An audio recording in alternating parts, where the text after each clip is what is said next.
আমরা 3 বোন। আমাদের বাবা মার অনেক আদরের সন্তান আমরা। আমি 3 বোনের মধ্যে মেঝো। আমাদের 3 বোনের জন্য কোনো কিছুতে কোনো কমতি না হয় আমাদের খুশির জন্য আমাদের বাবা প্রবাসে পাড়ি জমান। আজ থেকে 7 বছর আগে আমার বাবা বিদেশে চলে যান, কারণ আমরা ছিলাম মধ্যবিত্ত ফ্যামিলির। আমাদের যেন 3 বোনের কোনো রকম কোনো কষ্ট না হয়, তাই তো তার এই সিদ্ধান্ত।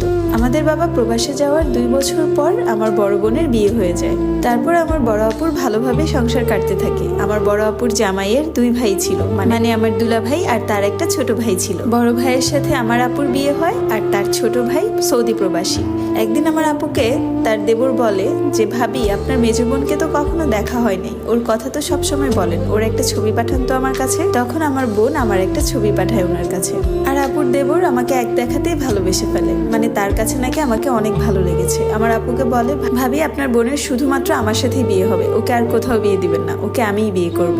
আর এতে আমার বড় আপুর রাজি ছিল, কারণ আমার আপুর চোখের মণি ছিলাম আমি। সে ভেবেছে একই বাড়িতে যদি 2